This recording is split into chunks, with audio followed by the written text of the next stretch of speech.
Donald Trump sails to victory in South Carolina while Nikki Haley and her uniparty, special interest, war-loving donors vow to white-knuckle her candidacy until the bitter end. Trump religious confidant Pastor Darrell Scott joins me in just a few to discuss that slow-moving train wreck.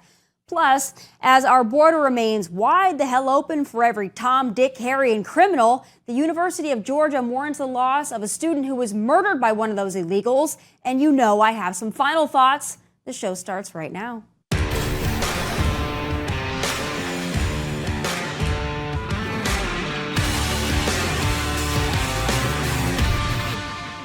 Listen, you've heard a lot of Trump speeches. Yeah, I mean, RIP the Reagan GOP. There's something so jarring about watching Lindsey Graham and Tim Scott, all of who condemned him after January 6th, lining up to do their best campaign rally impersonation and saying this is the most qualified man to be president. The night of January 6th, Lindsey Graham was saying he was, I'm done with him. Enough. I mean, listen, it is the greatest political comeback in history. Just 3 years ago, he was done in the party, and it only took a matter of months before he came back and handily won in Nikki Haley's home state. The folks over there at CNN are dumbfounded. They're triggered. They're downright shook that people in South Carolina and all over the country would vote for Donald Trump over Nikki Haley. But as for actual Republicans, this is not shocking at all. What is shocking is why the hell Nikki Haley is still in the race, or I guess more accurately, why her donors are willing to waste tens of millions of dollars on her. I said earlier this week that no matter what happens in South Carolina, I would continue to run for president. I'm a woman of my word. Oh, look, she reminded us she's a woman again. How refreshing. But the woman loses by double digits and she just keeps on going. But that's not resiliency. That's a well-funded ego. What concerns me most is who is really funding her. She keeps losing badly, and yet she's outraising Donald Trump. She spent almost $11.5 million on ads in South Carolina in the month of February, and that's over $10 million more than Donald Trump. Last month, she raised almost $3 million more than Donald Trump. She raises it, and she spends it, and she loses, but she's still in the race. But it's funny, and actually just as fun as it is to mock Nikki's epic losses, I'm still rather concerned, not about Nikki, but more so the folks that are voting for her and they're funding her. Because in South Carolina, despite losing to Trump, she still got about 300,000 votes. What will these folks do in November? Will they vote for Trump? Or will they vote for Joe or Gavin Newsom? Do we need to worry about these folks? Well, let me bring in Trump's senior religious advisor, Pastor Darrell Scott, to weigh in on all things South Carolina, all things Donald Trump, all things icky Nikki Haley that just won't go away. Pastor Scott, what do you think about Nikki Haley, and who do you think is funding her? Right now, I think this is a vanity project for Nikki Haley. She likes seeing herself on television. If you notice, every time she comes on, it's like she has a different makeup style, got her hair done. She likes being up there. She likes hearing herself talk. And it seems as if she's auditioning for a job in the private sector because they're simply throwing good money after bad. She might be getting funded by the Lincoln Project or the Never Trumpers or somebody like that because no sane individual thinks that she has an iota of a chance to win this primary. So there has to be some other motive behind this other than Nikki Haley for president. Pastor Scott, what really worries me here is that the people that are funding her, knowing that she's not going to be the nominee, are keeping her in for whatever reason because they hate Trump. But then what happens when eventually it does end? Donald Trump is announced as our nominee. Where do these donors go? Where do these voters go? The voters are going to go with Trump. I mean, that South Carolina is her home state. She was supposed to carry at least a decent measure or a decent percentage of the vote there. So there's no need for alarm. Oftentimes feelings are ruffled. We saw that with the DeSantis supporters, but they come back around. And Trump is actually being conciliatory in his remarks. If you notice it, he was like that with DeSantis. And to be quite honest, everyone complained about Trump not being quote unquote presidential during his prior campaign, especially 2016, but he's being very, very presidential now in this campaign. There's not been any or a lot of inflammatory rhetoric to anger Republicans. They'll come around. They voted for Nikki. They knew she was going to lose. They voted for her anyway. they'll vote for Trump. They're not going with Biden. And we can't discount the fact that South Carolina is also an open primary state, that there might have been some Democrats in there just to try to throw a monkey wrench in the proceedings. Yeah, I hope you're right. I hope that they will vote for Donald Trump. But these Nikki Haley voters, they're not like DeSantis voters. To me, they're the complete opposite. They represent the old guard of the Republican Party, the more Bush, McCain, Romney type people. So I hope they'll vote for Donald Trump, but I'm not entirely sure. I don't know if it'll make much of a difference. But when you get 300,000 votes, obviously losing by a lot to Donald Trump, but that's still 300,000 people that I think we need in the Republican Party. So I'm hoping that they will come to their senses. I'm hoping that Nikki Haley will drop out. You know, she just keeps going. And one of the main things that she keeps saying is that, well, it's easier for her to beat Biden than it is for Trump to beat Biden. And I don't necessarily disagree with her when you look at the national polls, whatever. I think more Democrats would vote for her because she's not a threat to them. But that's exactly why I would never vote for her, because she's not a threat to the Democrat agenda. She is, in my opinion, the Democrat agenda. So it's not just about being Biden to have her in there. I don't want her in there under any circumstances. Would you be open to having her even in the administration? Because I'm hoping that that's a no-go. No, I wouldn't be open to that. I mean, he gave her a shot in the administration last time, and we see how that worked out. The one thing Nikki does not do is inspire anybody. I don't think she could beat Biden in the general. I think that voters would stay home rather than vote for her. She's just not inspiring. She's not a motivator. She's not one that causes people to be enthused about being an American citizen like Trump does. Trump does inspire enthusiasm in Americana. We're proud to be Americans. We embrace patriotism and things like that under President Trump. Nikki is just not inspiring like that. She seems to be self-centered, self-serving, and self-motivated. And she needs to just bow out gracefully while she has a chance and let us move on so we can focus on this general election. What do you think about RNC Chairwoman Ronna McDaniel, going away after Super Tuesday? That was rumored. Now it's seemingly confirmed that she will, resign and will have somebody else in that position. Donald Trump has been kind of a defender of her, has kind of come to her aid. A lot of people in the Republican Party, though, very unhappy with Ronna McDaniel, don't think that she's inspiring. Certainly, she's not been able to raise a lot of money for the RNC. What do you think? And do you think that Donald Trump's got somebody else in mind that you think is going to be a little bit more inspirational for the entire party to rally around?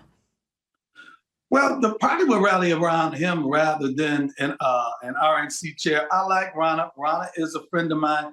I don't think she did a bad job. What I think is there are too many hands in the same pockets.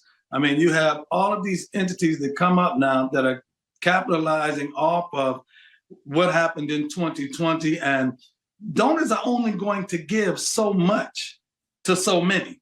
And I just really think that a lot of donors that were contributing to the RNC were basically poached by other entities and began giving to others that had the rallying cry of, we need to save this country. And so it watered down her donor pool. And, here's the thing about it, and I see this in a number of different states. If we win an election, the candidate takes the credit. If we lose an election, either Trump is blamed or the RNC is blamed. And I don't think that's fair. A candidate has to own up. Either the candidate wins or the candidate loses, but I can't take credit for a win and not share blame for a loss. And that's where a lot of the candidates were. They want to point the finger at Ronna McDaniel and say, Ronna's the reason why I lost. Or they'll say, well, Trump didn't do enough and I lost. When in actuality, the candidate just was not able to garner enough enthusiasm to gain those votes. Yeah, I don't disagree with you on that. I liked her initially. I do think, though, maybe she's not the best for the role. Everybody's got to know what their strengths and their weaknesses are. And I think that she had a big high, obviously, in 2017 with the victory of Donald Trump. But I think since then, she maybe has been in a little bit over her head. So I think it's time to get some new blood in there. We do need to raise some money. So I think that that's going to be important. I hope that there's somebody good waiting in the wings. I want to ask you about what everybody's talking about. And it's South Carolina, it's the country. Everyone's talking about the black vote, right? Everybody wants the black vote. Joe Biden needs the black vote. Donald Trump thinks he can get more of the black vote. There's been a lot of discussion about some of the things that might get the black vote. And, it's been interesting. I'm sure you find it interesting when white folks talk about what gets the black vote. So I want to ask you, what is it that's going to get Donald Trump more of the black vote this go around than the last go around, and more than maybe even certain Democrats that might be running? Can the Republicans do it? Can Donald Trump do it? Donald Trump can. I think the best thing Donald Trump has going for him regarding the black vote is Joe Biden. Biden is horrible. Trump has the ability to draw a comparison now between him and Joe Biden. And you know what? The black community sees that the false narratives against Donald Trump that were supposed to materialize after 2016 did not happen. They painted him as the boogeyman. They used emotions. If you notice something, we were not given intellectual reasons to vote or not to vote for Donald Trump. We were all given emotional reasons. He hates you. He's a racist. You're going back to Africa. Somebody said that to me. They said, if Trump gets elected, he's shipping us all back to Africa. I couldn't do anything but laugh. He's going to lynch you. We're going to be dragged out of our house and strung up on trees. That was the image that they gave to Black America. But then Trump got in office, and Black America's like, wait a minute. None of that materialized, so you can't play that card again. And then Joe Biden has been absolutely horrible. Black people vote like everybody else votes, according to our pocketbooks, according to our checkbooks, according to our wallets. Joe Biden has this country all screwed up, and this open borders immigration policy that he has. The one thing is this: when the immigrants come in, they're not moving to Beverly Hills. They're not moving to Palm Beach. They're going into the Black communities. They're displacing Black people. They're taking Black people's jobs. They're taking our schools away from us and a lot of things. So Donald Trump has a lot of reasons politically and economically and internationally as well. Black people don't like funding these wars and different things like that. The Biden administration is basically a crap show right now. And it's evident, and no matter what the Democrats say, Donald Trump is the better candidate right now to the Black community.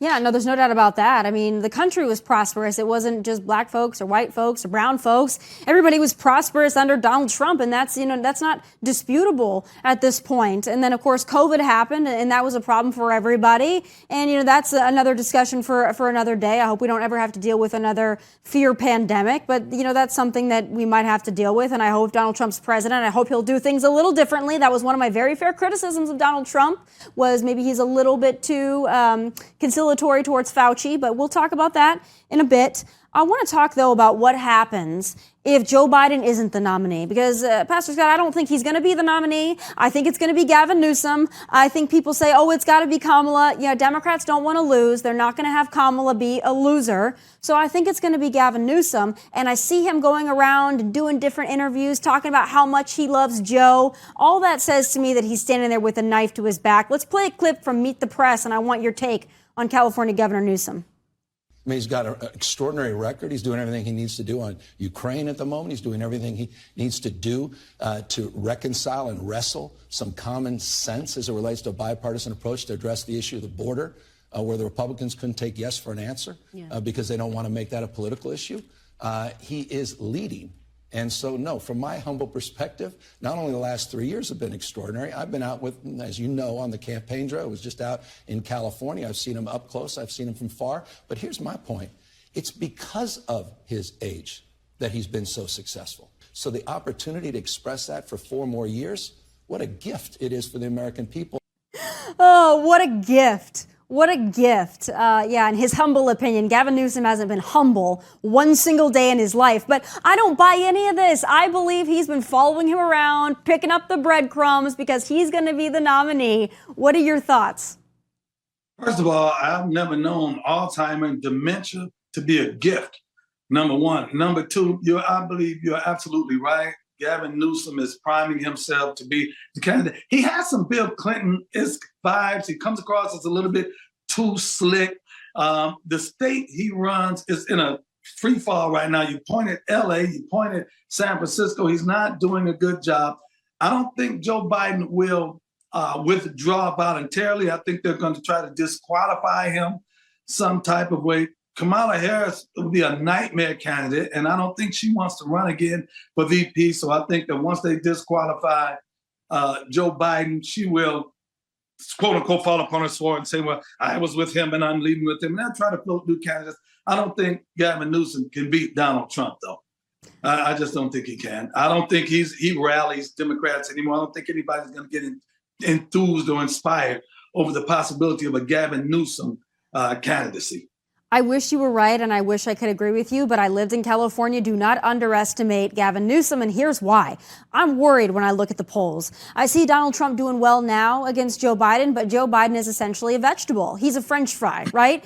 But he's still, you know, in some places, Donald Trump is still within the margin of error, barely beating Joe Biden, who is a French fry. So I'm worried that you put up Gavin Newsom. His state is awful. He's slick Rick. He's maybe not super inspiring, but he's young and he can put a sentence together. So if I'm looking at the polls and it's looking like Joe Biden barely losing to Donald Trump, and then you put in Gavin Newsom, who is young, I'm worried, and I don't want to sit and I don't want to be overconfident, because I think overconfidence is going to get us into a really bad spot. So what would you suggest we do? If it is Gavin Newsom, what can Donald Trump do to defeat Gavin Newsom, who, by the way, he's had some kind of nice things to say about in the past? Yeah, you're absolutely right. He said nice things about Gavin Newsom. Gavin Newsom has said nice things about him. I think, though, that he will be a more formidable opponent than Joe Biden, simply because he doesn't have to run on Joe Biden's track record. Joe Biden's track record right now is horrible. So Gavin Newsom is going to be starting with a clean slate, nice looking guy. He has the optics necessary. He looks, for whatever this means, he looks presidential. So you're right. I think he will be a greater challenge. President Trump will have to focus in on issues. He'll have to focus in on policy, and they have to focus in on the Democratic Party itself, more so than the person of Gavin Newsom. And once again, he can point to the state of California and try to highlight the condition California is in and use that to counteract whatever statements that Donald, or whatever platform that Gavin Newsom runs on. I do wonder, in the conversations that you've had with Donald Trump going into what we hope is going to be the next administration, he has had some issues with picking the wrong people. Have you had any personal conversations with him about just the people he surrounds himself with and maybe some better choices, what we hope will be the next go around? Maybe around we're in 2024, maybe around 2022. Actually, after the midterms, I was with him. And he hadn't announced that he was going to run again, but he told me he was going to run again. I knew it. And he said something to me that I thought was very profound. I think we were at Bedminster. I was over his house at Bedminster. And he said, the mistake, Donald Trump is not going to be one to admit to too many mistakes publicly. That's true. But he said the mistake I made last time, I was trying to unify the party and bring people in that wound up backstabbing me. He said, if I go in next time, I'm taking my guys with me. And so I think that he knows. I mean, that's something he said to me in private. I don't mind saying it in public, but he said, that was the mistake I made. I had people, I acted upon recommendations and, well, you need to have this one, you need to bring that one, we're going to unify the party. They've been there, and he said, and they weren't on my side. They were actually working against me rather than for me. He said, but next time, I'm bringing all my guys in. Well, that's music to my ears. I like that. I think that he has good instincts, obviously, to get where he has in life. He's got good instincts. He needs to listen to them and clear all the other people out of the way. I'm hoping that he does that. I'm hoping for a big Donald Trump victory. We're all going to have to work really hard to make sure that happens. It's not going to be easy. I don't want anyone to think it's going to be. It's not. It's going to be a battle, but it's one that we have to fight. So we always appreciate you and the battle that you're fighting every day. Last thing though, Tommy, you got to get you some of those blinged out Trump 45s. Could you get me some? Because I'm not like I could find them. I think those are reselling on eBay for like $8,000 or more. Have you gotten yourself some? No, but I'm asking for a pair. I'm not paying $5,000 for them. But if he's got some, I'm going to ask him for one. Trump has always been a branding guy. He doesn't run. He doesn't have a sneaker factory. But he branded it to this, and there's some great collector's items. I don't think anybody be wearing them up to the gym to play basketball there, but there are some great collector's items. They're beautiful. I think they're beautiful. So if you get your hands on a pair, I'd love to get my hands on a pair. So help me out. If you can talk to the big guy, I would love some. I think they're great. I think they're beautiful. And that's not just because I like Trump. I think they're actually good-looking shoes, and they're great collector's items. So I hope you get your hands on a pair, and I hope that someday I do too. All right. God bless you. Thanks for having me on, too. As always, and I love your shirt. You're always coming in, giving us some pizzazz, which I love that about you as always. Thank you so much, and I'll talk to you very soon. God bless you. All right, folks, a 22-year-old nursing student at the University of Georgia was murdered by an illegal immigrant from Venezuela, and the left has blood on its hands. It's time for final thoughts.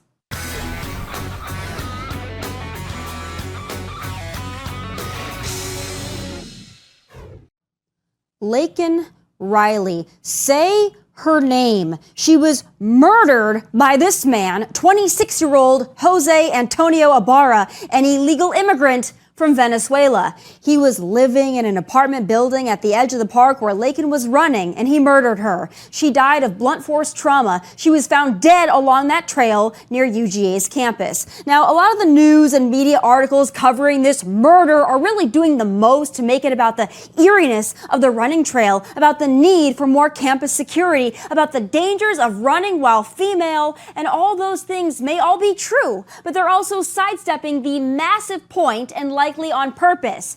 Jose Antonio Ibarra is not only an illegal immigrant, he is a criminal alien who committed crimes in both New York and in Georgia. He may be undocumented, but his crimes are not. The police chief called what he did a crime of opportunity, and he's right. This degenerate illegal alien should have never had the opportunity to be in Georgia or in America at all. According to CBP documents, he crossed illegally in September 2022 through El Paso, but was released due to lack of detention space. Red flag number 1 of about 20. So here's another one. He was sponsored by the Covenant House in New York, another one of those treasonous NGOs who aid and abet this crap, yet they list themselves as a youth homeless shelter. DHS sources also confirm he was arrested 5 months ago in New York. Records show he was arrested on September 14th, 2023 in Queens, New York for injury to a child less than 17 and no license. So while Alvin Bragg and the state of New York have been prioritizing their efforts to convict and bankrupt Donald Trump, they've been allowing illegal aliens to go buck wild and unscathed by the system. But there's more. Jose had more interactions with the law in Georgia. In October of last year, he and his brother were cited for shoplifting in Athens, Georgia. His brother also had a fake green card, but that's just a side note. Also, turns out Jose and his brother had an outstanding bench warrant in Athens, Clark County as of December of last year for failure to appear in court for those shoplifting charges. So this man was known to DHS, to New York City law enforcement, and to Georgia law enforcement, but he was still able to roam freely around a country he has no right to be in, all before murdering a college student. Democrats have blood on their hands, and a lot of it. I think it's pretty damn apparent that the world is dumping its degenerates and emptying its prisons into our country, and our leaders are so desperate for easy votes, they not only allow it, but they cheer it. A college student is now dead because of it, not because of a dimly lit path, not because running is dangerous, not because of an Athens man, because of an illegal immigrant from Venezuela who had no right to be here, but was because our leaders don't give one crap about us. But in the meantime, they cry about Ukraine and Ukraine's border. Degenerate Americans who commit crimes should be thrown behind bars. Degenerate illegals who commit crimes should have never been here in the first frickin' place. But this is the tip of the iceberg. More of this is to come. We've allowed over 7 million in, and you think it's just a few bad apples that want to harm us, rob us, kill us? Wake up. Those are my final thoughts from Nashville. God bless and take care.